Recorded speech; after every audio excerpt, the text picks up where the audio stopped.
Hay una tendencia social, masculina y virtual por atacar y desacreditar al feminismo.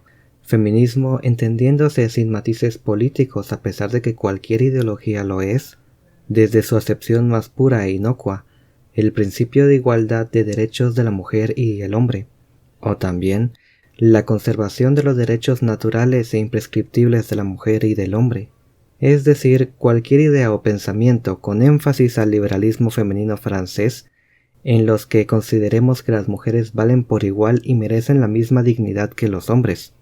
Sin embargo, otra tendencia virtual suele tender trampas y desenmascarar a otra clase de movimiento entendiéndose, desde su perspectiva política y obligatoriamente política, como el radicalismo o doctrina que propugna la reforma total del orden político, científico, moral y religioso. En otras palabras, a aquellas personas con énfasis en el género del sustantivo que identifica y destruye cualquier conducta que pueda parecerles potencialmente nociva. Ya saben, machismo en el cine, machismo en la música, machismo en los periódicos, machismo en las pláticas diarias, machismo en las escuelas, machismo en el transporte público, machismo en los libros, machismo en la comida, machismo en la publicidad, machismo en los deportes, machismo en los juegos y sobre todo machismo en el aire. Antes de iniciar, quiero enunciar que este ensayo no es antifeminista. Feminismo, nuevamente recalcado, como el concepto más puro de plena igualdad entre seres heterogéneos sumidos en el mismo tiempo, espacio y lugar. Aún así, parece innegable refutar que el feminismo ha dado pie a que posturas radicales absorban las técnicas discursivas del primero, para llamar la atención, hacerse mediáticos y alcanzar una popularidad inicua. La serie Monogatari desarrolla con gran espíritu un ejemplo de cómo el feminismo es consumido por el radicalismo, del cómo los pensamientos espiritualmente honestos pueden verse congelados tras darle paso a comportamientos intolerantes bajo un lema de tolerancia. Sobre todo, Monogatari comprende y analiza que lo femenino no siempre es mejor. Sengoku Nadeko es una chica de secundaria. Su personalidad queda ligeramente dibujada durante su primera aparición, como una subtrama del profundo, analítico y humano Bakemonogatari, o también llamada novela del monstruo. En esta parte se nos presenta Nadeko, quien cae bajo una maldición por parte de un compañero de clase que, lleno de rabia por ser rechazado por la joven, la aborrece sumando una segunda maldición por una enamorada de este chico. Básicamente, un triángulo amoroso en el que nadie ama a nadie. Este segmento de la narrativa es de vital importancia para empatizar con Nadeko, sentir y ver cómo en su piel se muestran las marcas de una vengativa serpiente que causa un daño físico y culposo hacia su víctima. Las escenas gráficas consiguen impactarnos y creer que ella es una mujer débil a punto de ser engullida y triturada por colmillos y veneno. Esta pequeña historia de la Bakemonogatari es considerada como tenue y trascendente y banal respecto a la calidad narrativa, la interacción entre personajes y las motivaciones de cada humano de la trama. Sin embargo, nos ofrece un elemento esencial, la música. Los tonos, las notas, el ritmo, la letra y los colores son alusiones claramente infantiles. Se desenvuelven de una pureza cándida y extrema dulzura que generan, a pesar de que no profundizaré en el término, una atracción que únicamente los japoneses pueden tener, y que denominan moe. Nadeko pertenece a un concepto complejamente social y problemático que llamaremos moe. Más que ser una chica linda que necesita atención y cuidados, ella es el símbolo de lo moe. Nadeko es, en resumidas cuentas, un objeto a ser amado. Por ello, es que su primera aparición se nos presenta como alguien en apuros, víctima de los deseos ajenos e inútil en su propia defensa. Esta característica más adelante se descubrirá como un señuelo, o también si recordamos su siguiente título, Otori Monogatari, novela del señuelo. Oshi no Ogi desencadena la próxima historia, recordándole a Nadeko que ser una víctima depende del contexto. Como en la vida real, Nadeko utiliza y manipula a otros, especialmente otros del sustantivo exclusivamente masculino, a través de su dulzura para escapar de la responsabilidad, Ella es consciente que ese flequillo castaño reposa sobre sus apacibles ojos con el fin exclusivo de evitar la confrontación, de desviar su mirada lejos de los ojos de otras personas. Ella, a través de su género, se descarta de cualquier rango de responsabilidad. Nadeko, sin ningún tapujo, sabe y reconoce que su dulce figura es su vía de escape para tomar el papel de víctima en cualquier momento de su vida. Ogi nos introduce al siguiente concepto. Todos contamos con una historia, y la historia de Nadeko estaba a punto de iniciar.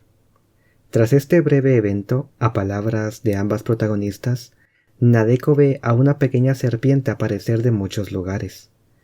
Temiendo que sea el caso de una excentricidad, contacta con nuestro protagonista para resolver el misterio. La interacción con Araragi Koyomi resultaría irrelevante, debido a que la misma Nadeko planearía buscar el cuerpo de aquella serpiente que la atormentó durante Bakemonogatari, y que ahora se comprometería a encontrar su cuerpo. Tras finalizar la primera mitad del acto, Nadeko tendría una gran revelación con la hermana de Koyomi, quien sabemos con antelación que se trata de una impostora, para conocer sus verdaderos sentimientos. Al igual que en la novela ligera y justo como cuenta el anime, Nadeko está enamorada de Koyomi. Sin embargo, no se trata de un amor superficial ni ligero. Es un síndrome mental y psicópata de completa obsesión. Tsukiji nota que Nadeko utiliza su cabello para evitar el contacto y la confrontación.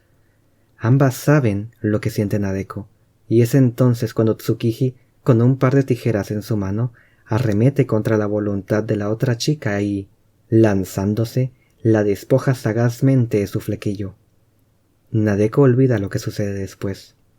Confundida, Nadeko regresa a la escuela sin saber qué hacer o qué ocurrió. En la entrada, se topa con un profesor quien no logra reconocerla. Ella lo observa fijamente y entonces conocemos a su verdadero yo. Una chica grosera, sin miedos, que intimida a través de un japonés informal e irrespetuoso, libre de las cadenas de su moeísmo y que revelaría sus sentimientos de odio, indiferencia y enfado hacia sus compañeros.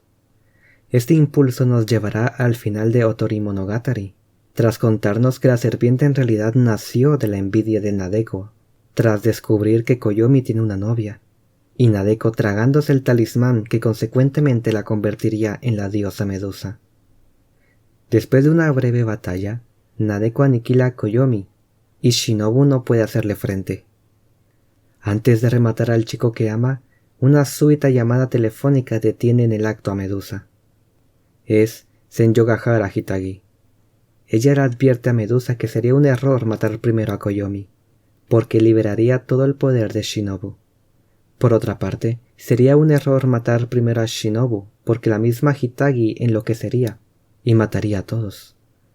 Por lo tanto, la única alternativa es asesinar primero a Hitagi. Ante esta situación, Hitagi le pide a Nadeko que espere unos meses, hasta el día de graduación. Medusa acepta. La historia de Nadeko se divide en dos clímax únicos y especiales durante sus 3 actos. El primero terminaría justo cuando la misma Medusa, obsesionada por revelar a su verdadero yo, no puede contener el deseo de no tener lo que quiere y opta por asesinar a su amado. Es justamente en ese momento cuando se nos presenta el radicalismo. Si optamos por un análisis meramente superficial y con criterios extremistas, Nadeko se nos presenta como una chica dulce quien no puede ser culpada. De nuevo, el machismo está en todos lados. Sin embargo, recogiendo el espíritu más llano y sincero del feminismo, nos daremos cuenta que Nadeko está abusando de su feminidad para causar una profunda lástima que solo podría escribirse bajo la autoría de un japonés, con el conocimiento perfecto del moeísmo. Nadeko es, en resumidas cuentas, una alegoría a lo peor que el feminismo ha creado. Una figura artificial de encanto eterno que pretende jugar a ser la víctima para causar empatía y ganarse el cariño del público más endeble y crédulo. De hecho, es incluso durante Koi Monogatari, novela de amor, que Nadeko continúa con su infantil y tierno rostro, su actitud inmadura y tolerable, su carisma femenino y su inmaculada juventud, bajo unos nuevos rizos con cabeza de serpiente. Es, gracias a Kaiki Deshu, un estafador quien es contratado para resolver y ponerle fin a Medusa, que vemos cómo Nadeko no solo juega con los personajes de su historia, sino con el público y espectadores masculinos. En la Koi Monogatari, Medusa apenas está acostumbrándose a los poderes y deidad obtenidos tras conseguir el talismán. Es una niña que está satisfecha con su nueva personalidad y cuerpo divino, que se emociona por consumir sake o contar las ofrendas. Deshu piensa que para superarla debe descubrir la oscuridad del corazón de Nadeko para tenderle una trampa. El plan da inicio ganándose su confianza y generando emoción y expectativas para que su devoto se presente a diario para hablar con ella. Un día, sin embargo, ella confiesa tener un deseo: asesinar a su amado, Araragi Koyomi.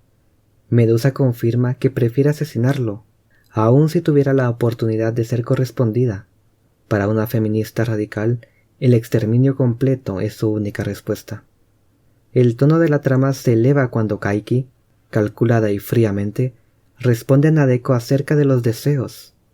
Él la intenta persuadir que jamás le confesaría su propio anhelo, ya que, de hacerlo, su destino estaría encadenado a nunca haberlo realizado.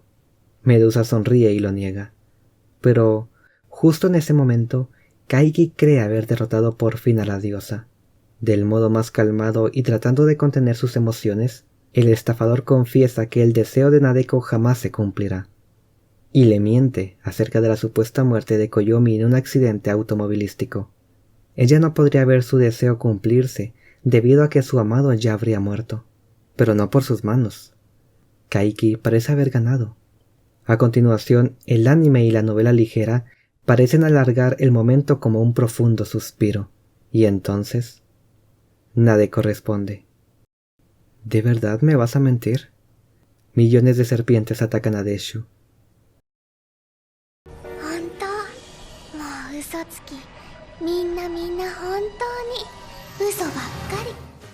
Nadeko era consciente que Kaiki intentaba engañarle y juega con su víctima dándole patadas y atándolo entre escamas.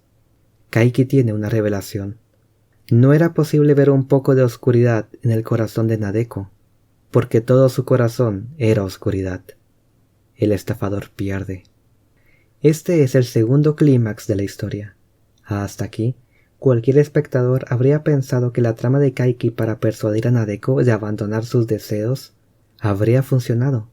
Sin embargo, como expuse, Nadeko representa una faceta femenina mucho más peligrosa y dañina. Con esta revelación nos damos cuenta que esa pequeña niña tierna no es sino una maldita víbora nihilista y manipuladora.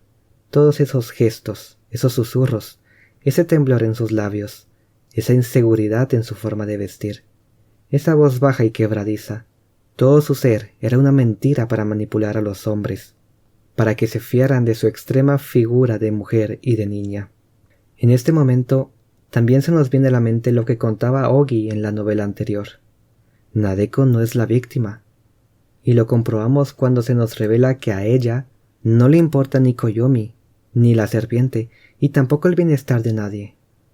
Medusa es, a fin de cuentas, una deidad femenina y radical, en contra de todos los hombres. Kaiki saca su última jugada. Revela el secreto más profundo de Nadeko. Con un jocoso ¿de verdad crees que existen hombres así?, Kaiki se burla, no solo del género shoujo y de las mujeres radicales, sino también de la misma Nadeko quien, gracias a un excelente foreshadowing, nos enteramos que ella tiene una fuerte pasión por dibujar manga romántico.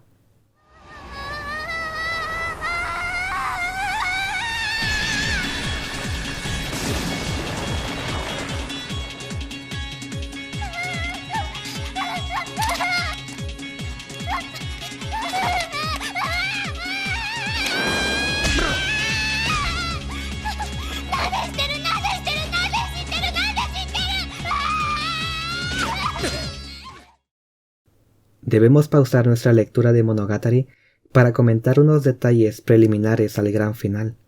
Primero, me fundamento en el radicalismo de Nadeko, no porque la misma comparta un discurso político extremista o antimasculino, Más bien, es evidente que Nadeko es una plaga del feminismo si consideramos cómo, abusando de su género, causa daño a otros mientras se victimiza a sí misma.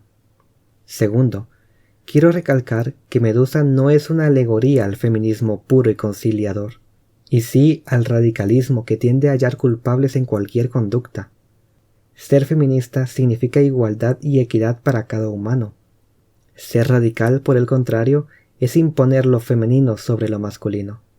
Por ello, es que utilizando la mitológica Medusa, Nadeko es la reencarnación de mujeres extremistas que son incapaces de aceptar culpa y castigo. Tercero, el radicalismo tiene una inclinación al nihilismo. Nadeko no puede aceptar vivir en un mundo en el que Koyomi la ame porque su alma y espíritu están tan corruptos por su autoimagen que solo puede continuar viviendo en una realidad en la que ella misma mata a su amado. Al igual que expuse anteriormente, una reforma total. Cuarto, descubrimos que la maldición que sufrió Nadeko desembocaría en la aceptación de dicha maldición, reconociendo su naturaleza perversa. Quinto, el autor de Otori Monogatari nos daría tragar el anzuelo cuando se nos cuenta un poco sobre la personalidad de Nadeko.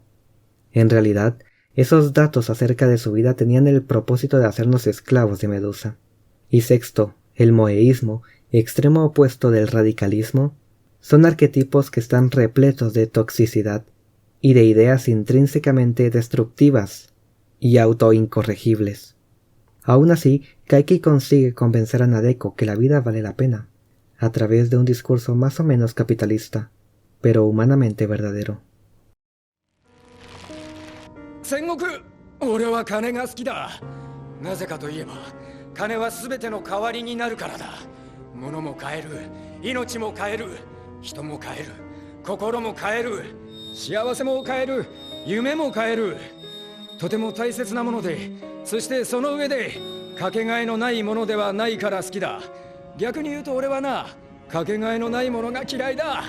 これがなきゃ生きていけないとか、あれだけが生きる理由だとか、それこそは自分の生まれてきた目的だとか、そういう希少価値に腹が立って仕方がない。